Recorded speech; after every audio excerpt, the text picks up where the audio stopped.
Hello, Louisville. What's up, Metro? My name is Will. And I'm Ben. And this is Numbers and Beyond. Welcome back. It's been a little while. We missed y'all. Indeed. All right. Now let's get into this NFL. I'm not talking about nothing else. Shedeur Sanders. My boy. He has been looked over, played with, all over his top since the draft. Do you understand me? Mm-hmm. He went out there and did his thing. And for some reason, he still went on camera and told his father, I'm sorry, I didn't do what I was supposed to. I didn't see nobody do anything better than him. How about you? We're talking about the Browns. The answer is just factually no. I mean, there's nobody that remotely has performed in Cleveland in the quarterback arena that impresses me at all. Here's the thing, though. Okay, I get where you're coming from with Shedeur, and I think a lot of the hype around him might actually be somewhat legitimate. However, he's a rookie. Yeah, rookies can ball out. We got Jaden Daniels last year, right? C.J. Stroud did in his first year. We could go on and on about rookies who ball out because it's harder to predict what they're going to do whenever you're trying to counteract for that, right? From the perspective of a defense having to wonder if that quarterback's going to perform. Joe Flacco was named their starter. He earned a spot. The only quarterback in Cleveland to stay healthy. I don't count Kenny Pickett because, let's be entirely honest, I don't think Kenny Pickett should be on any starting roster or any roster, 53-man roster at all, for that matter. I think he might be good on a practice squad. But so you really think that Flacco should have been started over? Yes, and here's my reason why. I think rookies should not be getting as much pressure to start. Here's the reason why. One, you got to consider it's their first year in the league. They're truly still getting acclimated to the pace. Shedeur might be talented, but he could easily just as well fall flat on his face. Preseason football is not regular season football. It is not. They don't play to the intensity. I don't like it. Why? I don't like it at all. Why wouldn't you like it? And I'm gonna tell you why. Because first things first. Yes, rookies should be pressured to start. This is your first year in the league. Go out there and ball out. Show me what you can do. We know what Flacco can do. So why would you lose on a phenomenal level? He can win. We know what he can do. He can win and he can lose. We have seen him. We have seen every quarterback for 20 years. Okay, let's get 40. Into it. Let's get into it. Let's do it. I am not about to sit here for the Shedeur slander. You're talking about the hype around him might be. What hype? Nobody's hyped him. Everybody has been downplaying this boy since he got here. His fan base hypes him. Of course. You're hyping him. Who wouldn't? Who wouldn't in the face of what Shedeur's been going through his whole time, bro? But what has he proven? Everything he needs to. Preseason, he's the best quarterback in the preseason. 4 quarterbacks, and he's the only one that did anything. I'm not disagreeing. Here's what you're misunderstanding is I'm not saying Shedeur isn't a good quarterback. I'm not slandering Shedeur. What I'm doing is I'm saying that Joe Flacco is legitimate, likely starter, and for good reason. You get Shedeur out there. Let's say you get into some of these games, you get into the fourth quarter. You're putting them up against starters, right? Consistent starters. At the end of the day, the preseason is designed to find the people for your 53-man roster. I'm not saying Dylan Gabriel should be the second man at the backup. I think Shedeur should be. Shedeur should be by a mile, and the question will be, are they going to keep 3 quarterbacks or 2 quarterbacks on their roster? I have a feeling they're going to go with 3. However, Shedeur should be number 2. He needs to see the games, actual regular season games. He needs to see the pressure that comes with him because preseason does not count. It is designed for 53-man rosters. It only counts to find out who's halfway competent enough to be on a 53-man roster that if your number 1 guy goes down, you have a number 2 who can step up. If you take and you get Joe Flacco at 40 years old, because we know he's going to get flattened this year, Cleveland's offensive line is going to let it. That's it. That's my entire point. You need he's to have. Old, he's boring. Put somebody in that's not old and boring. Okay, let's talk about the Falcons last year. What did they do? They had Cousins start in the game. They had most of the games. Penix was behind him. When they brought Penix out there, he performed okay, but he was supposed to be a great, solid starting quarterback. They didn't start him. They tried him. They put him out there a few games. They found out why. You need time to develop your skills in the league, and at this point, Shedeur doesn't have that. The preseason does not matter in the grand scheme of things when you have to choose between a Super Bowl winning quarterback that has skill, that has knowledge, that can teach him, can mentor him, and make him a better quarterback, instead of saying, we're throwing you to the wolves, get out there, hope you can make it, don't get hurt, and good luck in winning some games. When you're talking about Cleveland, who has a track record of destroying quarterback careers, and yes, I think Cleveland destroys their careers, why would you want to take Shedeur and potentially ruin his career in Cleveland by starting him out the gate?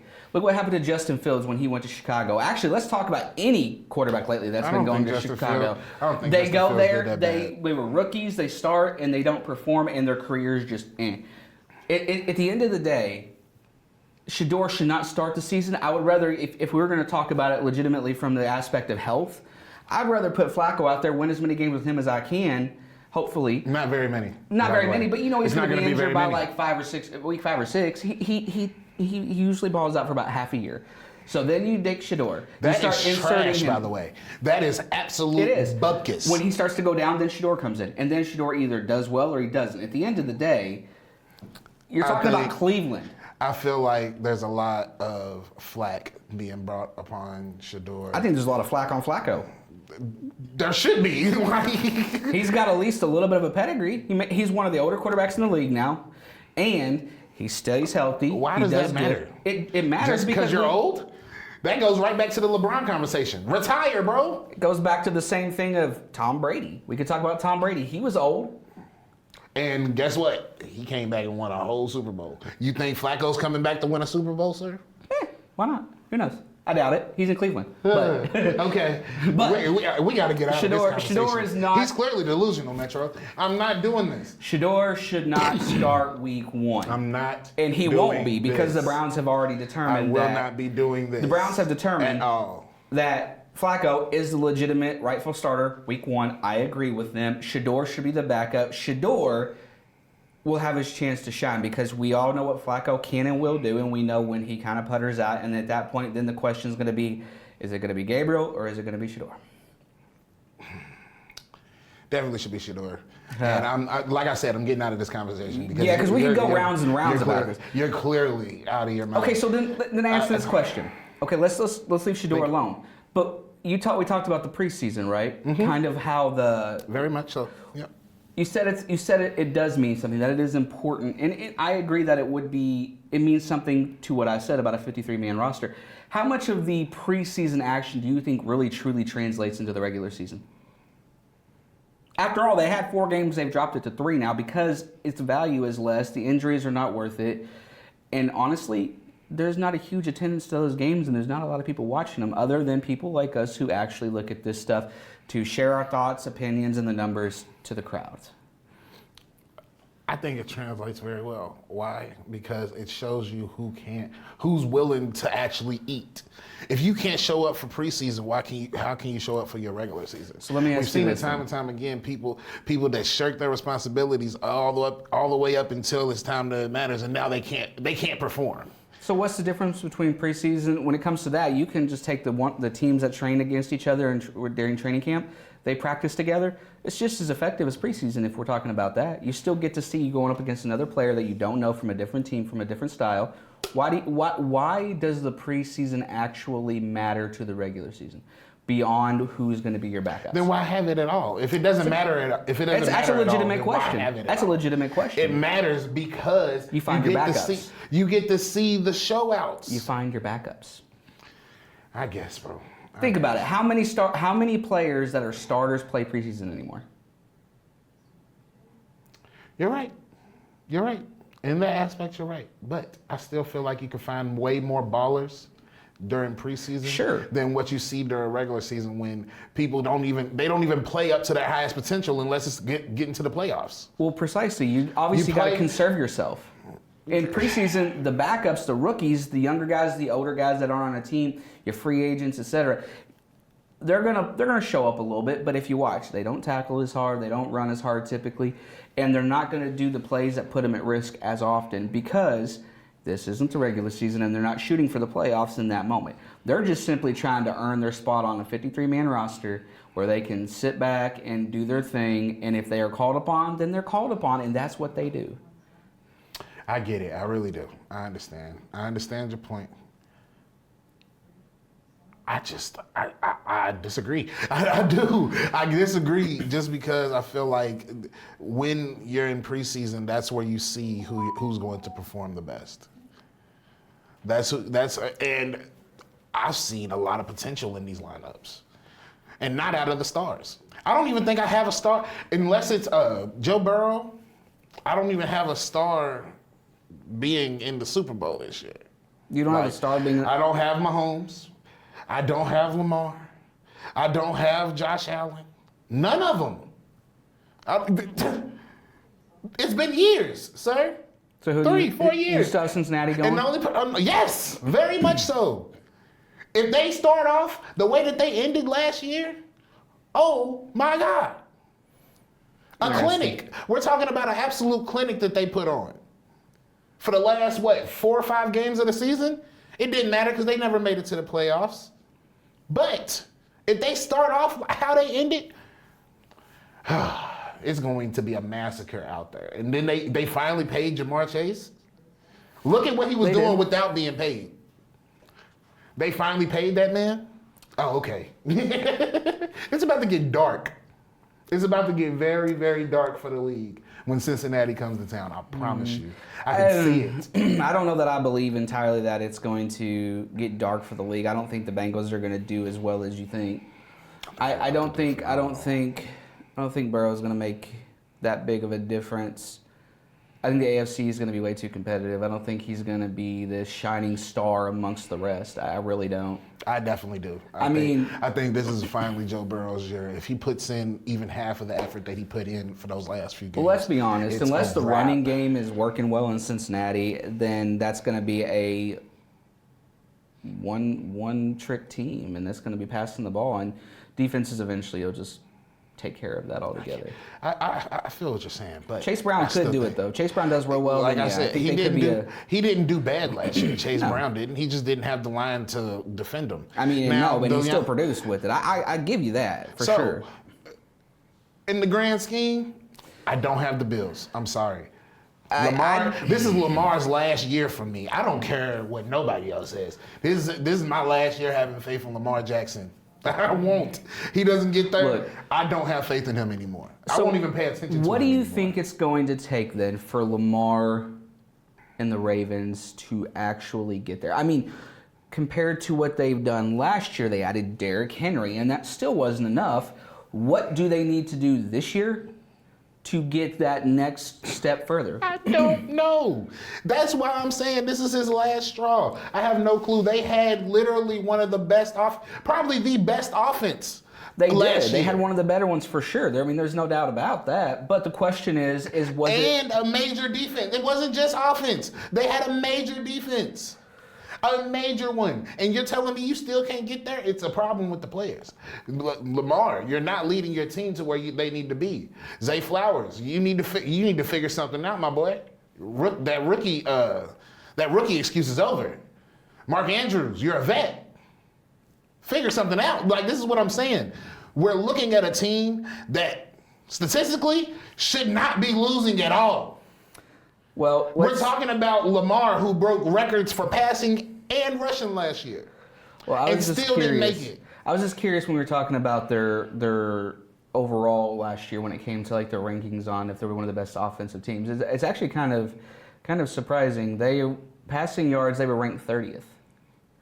Receiving, they were ranked 28th. First downs, they were 32nd. I can see that because they ran the ball. Here's the thing, though. They were only 28th in rushing and 28th in points. But here's the caveat, right? I think just because that their offense was low, but here's, I think, the reason why. They were 32nd in sacks, so their defense, that bad. They were 24th in interceptions, 28th in forced fumbles, and 18th in tackles. The only thing that they could halfway do right was tackle. That is the one thing I think that is going to be a problem for them, and they have to address it. And that's really the bottom line. They were 10th in field goal percentage. Granted, 30th in field goals made, which should tell you how many they're kicking. But yeah. So when you think about that and you look at that type of number, they actually weren't really I think they were the most electric offense, because you got to think, when you're a defense and you're preparing for them, you would really be concerned about two things: Derrick Henry and Lamar Jackson. That's it, because you know that both of them can run. So then they have to try to find a way to evolve in the pass game, because then you need to make it a multiple. They have to have multiple ways of attack, right? The problem last year was they didn't have a receiving game. Not really. Zay Flowers did what he could, but he can only do so much, right? Yeah, he was double most of the time. And then, of course, the tight end situation there has been, they should be so good at tight end. Mark Andrews is a beast, and then was Isaiah Likely. So they should be doing great things, but they weren't. And part of that is Lamar. Part of that was the coaching. When you're running options and things like that constantly, or just straight up runs between Lamar and or Derrick, it doesn't matter. When you make a majority of your percentage of plays as a run percentage, you find very quickly that defenses figure it out. You've seen Derrick Henry get stopped a few times last year there towards the end of the year. You've seen that man was rough. He was tired. And I mean, don't get me wrong, Derrick Henry's a beast. The dude takes care of himself in ways that no other player, I feel like, probably does. The man dedicates himself in his life to football. There's no other way around that. But it didn't change the fact that even if you have one or two good stars on your team, if the rest of your team slacks off, you can't get there. So I don't agree entirely that this is Lamar's last year, because it isn't just Lamar. I said his last year for me. This is all opinionated. Well, I can't keep on following somebody that doesn't make it to gets all the way up there and then falls. That is like such a tease. Hold on though, because here's the thing. Not every team makes it to the playoffs, right? We only get so many teams, and with that in mind, Lamar can make it. The Ravens can make it. They just can't finish. But not only two teams make it to the Super Bowl. That's only my point. One team finishes. Listen. That's my point. If it's not Lamar this year, I'm done. I am completely done, bro. Well, let's look at something. I want to look at the Chiefs. Here's something that I want to. Here's the reason why. I was done with Mahomes last year. I think I already went on my rant about Mahomes. But here's the difference whenever we talk about a team like the Ravens, who theoretically should have had a much more stellar team, or statistically should be much more stellar than what they were. You look at a team like the Chiefs, who made it to the Super Bowl. Granted, they didn't win, and that's okay. They were never going to win. Passing yardage, they were ranked 20th. Makes sense, right? Look, Mahomes didn't have that many people to throw to, mostly just Kelsey. Okay, receiving, they were 18th. Again, kind of makes sense because they didn't have anybody to catch it hardly. First downs, they were 15th. Rushing, they were 21st, but in points, they were ranked 11th. They were never going to win the Super Bowl. It does, but with the point I'm making is you talk about how it's your last year for him, for Lamar. We're talking about a team performance. Let's say you take Lamar and put him on another team. What team do you think you could put him on that would get him over? I think he's already on the right team. If he's already on the right team, then we know he's on the right team. Then we know it's not Lamar. He's just not going through the. I don't care. You're the head of the team. You don't talk about the D line. You don't know the D line's name or the offensive line's name really. You talk about the quarterback, and why can't he do it? We're not talking about the wide receivers that much. We're talking about the quarterbacks. Because the quarterback is the most electrifying position. When Mahomes failed last year, it wasn't the Chiefs failed. It was Mahomes. But I disagree. It was. Most of the talk I heard was the offensive line let Mahomes down, and I agree. Mahomes didn't have his weapons. Mahomes didn't have the weapons that he needed. I agree.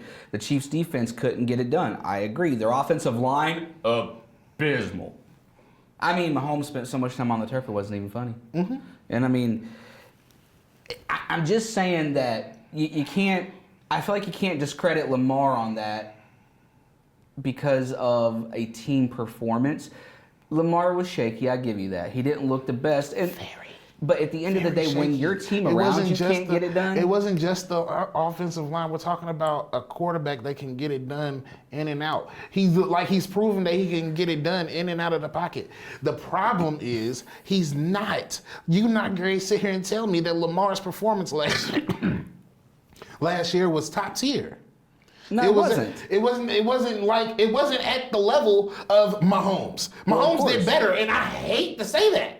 Mahomes did better. I hated Mahomes last year. I hated every performance he had last year. Every game. I think they only covered their spread like 2 or 3 times. It's ridiculous. I hated every game, but I promise you, I hate the fact that Lamar is performing the way that he is more. Okay, one of the things though, right? We're talking about that. Good quarterbacks do better when they have to go to different options, right? So I remember Rodgers, whenever he was in Green Bay and he wouldn't have Devontae Adams, I honestly think he played better, and it seemed like he was just so much sharper when he wasn't just leaning towards his number one. Tyreek Hill left the Chiefs. Everyone thought Mahomes was going to go downhill. Mm-hmm. He didn't. He got better almost. And then as time has progressed, last year, through injuries, receivers being out for different reasons and such, he only had really Kelsey. But he still made it work with his other receivers. They get better. Josh Allen's another example. They have a regular rotation in Buffalo with these receivers, and most of these guys probably none a single star really in the receiving room. Mm-hmm. But he does better because he has to make different decisions other than quick progression, number one. When you're looking and you have to check all your progressions because you look at each one equally, think about what Burrow did. I'll talk about Burrow on this one. He had T. Higgins, he had Jamar Chase. He's looking at not just one receiver, he's looking at 2 receivers. Mm-hmm. When he's got a running game that can get the job done behind him, he knows the defense is going to back off a little bit, and then sometimes they're going to throw the pressure. They're going to let somebody get open. He's got running backs that can catch. He's got multiple targets, but at the end of the day, he still leans more on Chase. But whenever you have good multiple options, quarterbacks that are great can take advantage of them. The ones that aren't great are the ones who find that receiver and they lean on that receiver more. And Mahomes does not do that. I just think Mahomes. I think Mahomes' last year was last year. There was all the hype needed to fall off of him specifically. If they were going to make it to the Super Bowl, they shouldn't have been overhyped. That's fair. It. And I had screamed it to the rooftops that they were never going to beat the Eagles. They didn't do anything last year to prove that they could, in my eyes at least. So I'm curious about another team in the AFC. Something. Mm-hmm. What do you think about the Colts? I don't think about the Colts. Who thinks about the Colts? I mean, you got Daniel Jones and Anthony Richardson. Mm-hmm. I actually like Anthony Richardson. It's just you can't stay healthy. Yeah, there's no reason to think about the Colts because what are they going to do? Well, that's a good question. I mean, who do you think's the better quarterback between Daniel Jones and Anthony Richardson? Richardson. How so? He's mobile, more precise. He's also incredibly susceptible to every possible injury, it seems like. I get it. And he really that's not him. That's him as a person, not him as a player. Do you think as a player, I get it. Injuries play a factor in the game.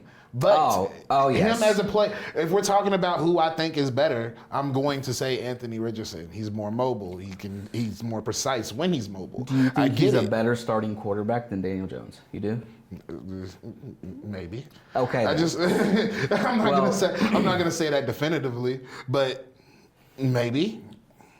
I don't know. I feel like I like him. I like Anthony Richardson. I do. I like the way he performed last year. It's just it wasn't enough. Well, I'm just kind of curious with their offense, and their defense isn't bad either. I'm curious if that as a team that you would consider. Also, the Colts cost me like $14,000 last year. So. Yeah, well. Like I said, I don't think about the Colts for traumatic reasons. Offensively, they are one of the better teams in the league last year. They let Daniel Jones put belt to patootie. You understand me? You're like. And they. What game was that? That was what? It was the only game where Daniel Jones went 4 for 4 on every drive. Like 4 drives in a row, all of them ended in touchdowns. And they got a kickoff return. Only game that ever happened for the New York Giants last year.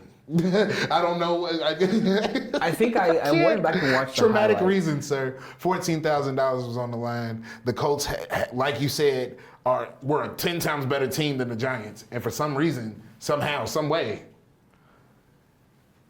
I remember that game. I saw parts of that, and I remember that was kind of like one of those. That's crazy. I saw all of it. I watched it happen. Too much money on the line for that, man. They had like a 99, 98-yard kickoff return. Like, crazy. I don't understand. Okay, But so I don't think about the Colts for that exact reason. because they are cost devastating me. for you. They were. That was going to be my biggest win to date, and they cost it all. It was that one game. I think I called every game from Thanksgiving all the way up. Not even before Thanksgiving, where we take those little breaks. Yeah. I called every game. It was like a 14-game series, and the Colts are the ones that blew it. So Metro, I don't want to start breaking down in front of y'all. let's let it be known that I don't think about the Colts or the Giants for that exact reason. Okay. Yeah, ever since Eli Manning left the Giants, Yeah, there's not. there ain't been much there to talk about. I mean, Saquon Barkley was great. Don't get me wrong. I'm not knocking Saquon, but he does better in Philly. I'm just saying. Just saying. Yeah, Saquon's overhyped too, though. I don't like it. I'm sorry, what? I don't like it. He's overhyped too. If he doesn't do the same thing that he did last year, this year, I'm going to stand firm, 10 toes down, that he's overhyped. That he was overhyped this year. I get it. He did some acrobatic stuff, but I like Derrick Henry Acrobatic better. and also ran like like that. a machine. I like is Derrick Henry better. You like Derrick Henry better? I do.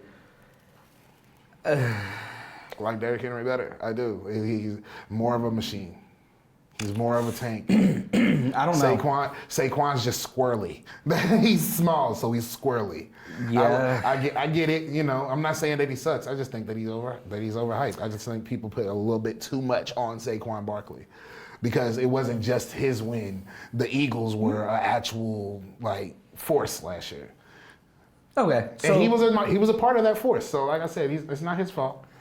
But well, let's wrap it up then with some last minute predictions again. Maybe see how we feel as we've progressed through the preseason, where the Super Bowl seems like it might head. Who's going there from the AFC? Who you got?